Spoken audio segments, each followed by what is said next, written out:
मित्रों, अधिकतर जनमानस यही जानते हैं कि महाशिवरात्रि भगवान शिव और माता पार्वती के विवाह के उपलक्ष्य में मनाया जाता है। लेकिन कुछ विद्वानों का मानना है कि शिवरात्रि के दिन ही भगवान शिव ने कालकूट नाम का विष पिया था, जो सागर मंथन के समय समुद्र से निकला था। परंतु शिव पुराण में एक शिकारी से जुड़ी कथा का वर्णन किया गया है। आज की इस वीडियो में हम आपको शिव पुराण में वर्णित महाशिवरात्रि की कथा बताने जा रहे हैं।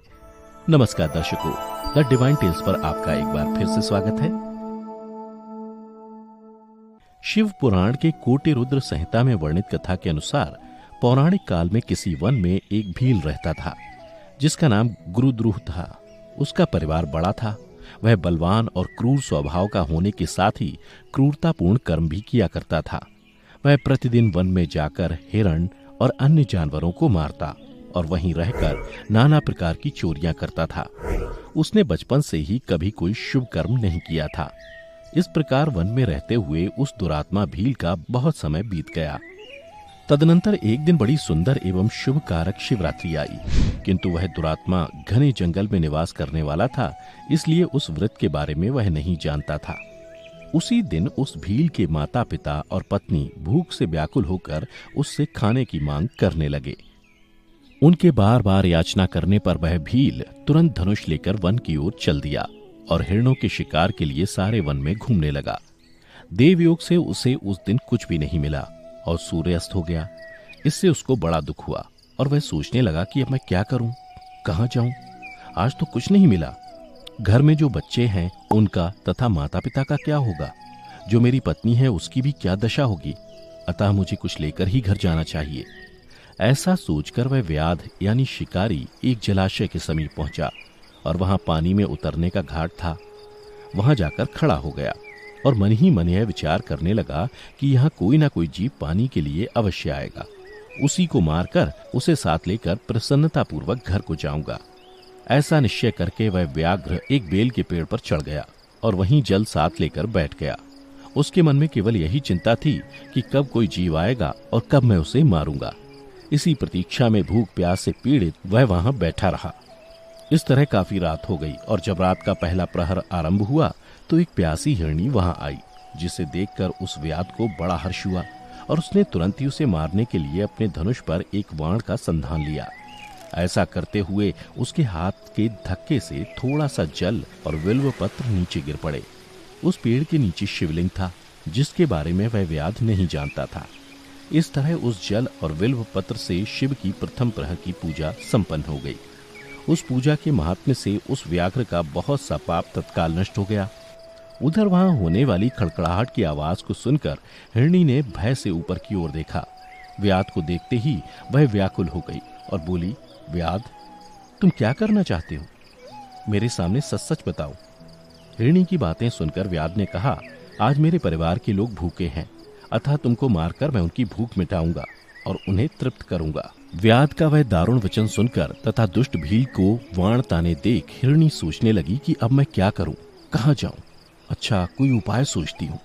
ऐसा विचार कर हिरणी बोली, व्याध, मेरे मांस से तुमको सुख होगा।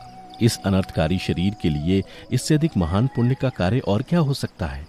उपकार करने वाले प्राणी को इस लोक में जो पुण्य होता है उसका 100 वर्षों में भी वर्णन नहीं किया जा सकता। परंतु इस समय मेरे सब बच्चे मेरे आश्रम में ही हैं। मैं उन्हें अपनी बहन को अथवा स्वामी को सौंपकर लौटाऊंगी। व्याध, तुम मेरी इस बात को मिथ्या न समझो। मैं फिर तुम्हारे पास लौट आऊंगी, क्योंकि सत्य से ही धरती टिकी हुई है, सत्य से ही समुद्र अपनी मर्यादा में स्थित है और सत्य से ही निर्झरों से जल की धाराएं गिरती रहती हैं। सत्य में ही सब कुछ स्थित है। हिरणी के ऐसा कहने पर जब व्याध ने उसकी बात नहीं मानी, तब उसने अत्यंत विस्मित एवं भयभीत हो हिरणी बोली, व्याध, सुनो, मैं तुम्हारे सामने ऐसी शपथ खाती हूं जिससे पर जाने पर मैं अवश्य तुम्हारे पास लौट आऊंगी। ब्राह्मण यदि वेद बेचे और तीनों काल संध्या वंदन ना करे तो उसे जो पाप लगता है, पति की आज्ञा का उल्लंघन करके स्वेच्छानुसार कार्य करने वाली स्त्रियों को जिस पाप की प्राप्ति होती है, किए हुए उपकार को ना मानने वाले, भगवान शंकर से विमुख रहने वाले तथा विश्वासघात और छल करने वाले लोगों को जो पाप लगता है, उसी पाप से मैं भी लिप्त हो जाऊं यदि लौट कर ना आऊं। इस तरह अनेक शपथ खाकर जब हिरणी चुपचाप खड़ी हो गई, तब उस व्याध ने उस पर विश्वास करके कहा, अच्छा, अब तुम अपने घर को जाओ। जब वह हिरणी बड़े हर्ष के साथ पानी पीकर अपने आश्रम मंडल में गई, इतने में ही रात का वह पहला प्रहर व्याध के जागते जागते ही बीत गया। तब उस हिरणी की बहन दूसरी हिरणी, जिसका पहली ने स्मरण किया था, उसी की राह देखती हुई जल पीने के लिए वहां आ गई। उसे देखकर भील ने स्वयं बाण को तरकश से खींचा। ऐसा करते समय पुनः पहले की भांति भगवान शिव के ऊपर जल और बिल्वपत्र गिरे। उसके द्वारा महात्मा शंभू की दूसरे प्रहर की पूजा संपन्न हो गई। यद्यपि वह प्रसंगवश ही हुई थी, तो भी व्याध के लिए सुखदायिनी हो गई। हिरणी ने उसे बाण खींचते देख पूछा, वनेचर, यह क्या करते हो? व्याध ने पूर्वत उत्तर दिया, मैं अपने भूखे कुटुंब को तृप्त करने के लिए तुझे मारूंगा। यह सुनकर वह हिरणी बोली, मेरा देह धारण सफल हो गया, क्योंकि इस अनित्य शरीर के द्वारा उपकार होगा, परंतु मेरे छोटे छोटे बच्चे घर में हैं, अतः मैं एक बार जाकर उन्हें अपने स्वामी को सौंप दूं, फिर तुम्हारे पास लौट आऊंगी। हिरणी की बात सुनकर व्याध बोले, मुझे तुम्हारी बात पर विश्वास नहीं है, मैं तुम्हें मारूंगा, इसमें संशय नहीं है। व्याध की बातें सुनकर हिरणी भगवान विष्णु की शपथ खाती हुई बोली, व्याध, जो कुछ मैं कहती हूं उसे सुनो। यदि मैं लौट कर ना आऊं तो अपना सारा पुण्य हार जाऊं, क्योंकि जो वचन देकर उससे पलट जाता है वह अपने पुण्य को हार जाता है। जो पुरुष अपनी विवाहिता स्त्री को त्याग कर दूसरी के पास जाता है, वैदिक धर्म का उल्लंघन करके कपोल कल्पित धर्म पर चलता है, भगवान विष्णु का भक्त होकर शिव की निंदा करता है, माता पिता की निधन तिथि को श्राद्ध आदि न करके उसे सूना बिता देता है, तथा मन में संताप का अनुभव करके अपने दिए हुए वचन को पूरा करता है, ऐसे लोगों को जो पाप लगता है वही मुझे भी लगे, यदि मैं लौट कर ना आऊं। हिरणी के ऐसा कहने पर व्याध ने कहा, जाओ। उसके बाद हिरणी जल पीकर हर्षपूर्वक अपने आश्रम को गई।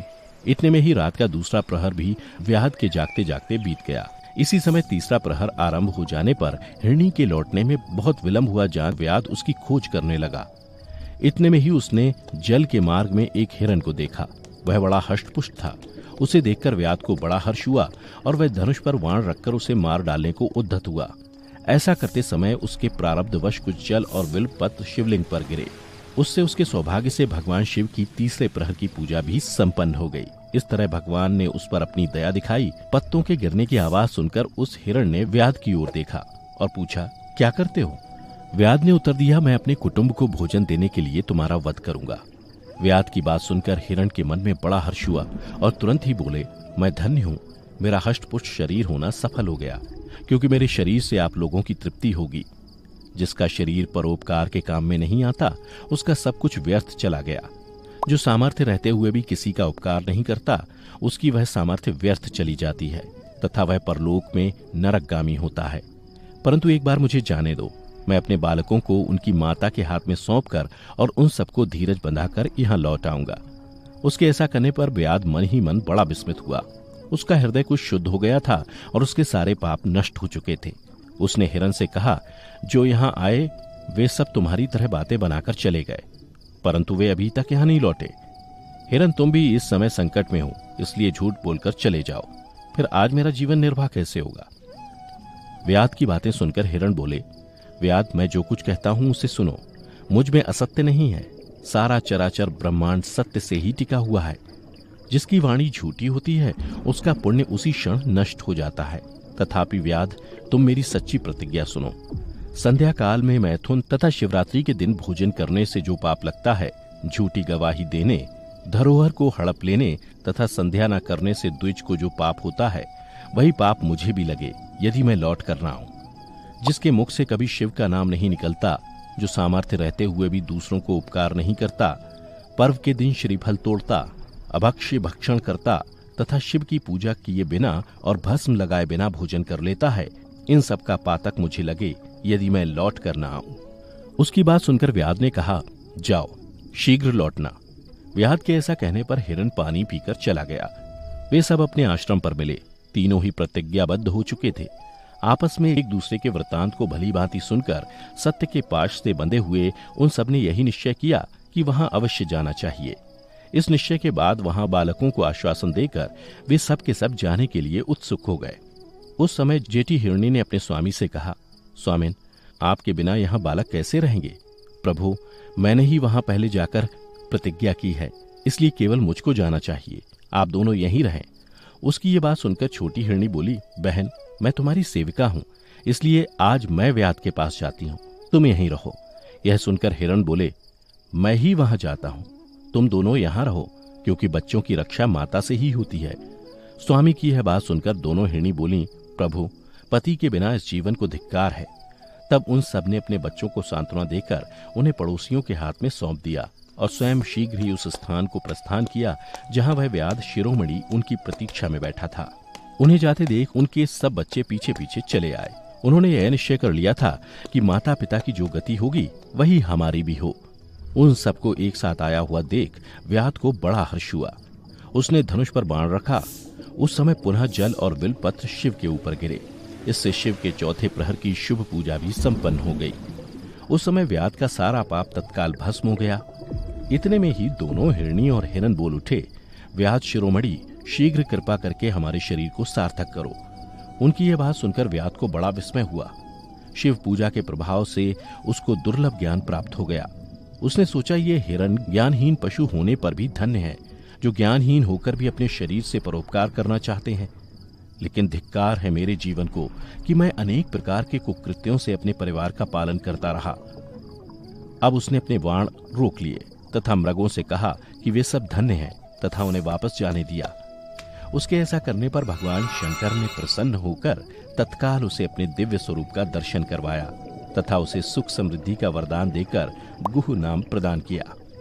मित्रों, यही वह गुह था जिसके साथ भगवान श्री राम ने मित्रता की थी। मित्रों, महाशिवरात्रि की ये कथा यहीं समाप्त होती है। अगर आपको पसंद आई हो तो इसे ज्यादा से ज्यादा लाइक करें और शेयर करें। साथ ही ऐसी पौराणिक कथाओं के बारे में जानने के लिए अभी हमारे चैनल को सब्सक्राइब कर लें। फिलहाल आज की वीडियो में इतना ही। अब हमें इजाजत दें। आपका बहुत बहुत शुक्रिया।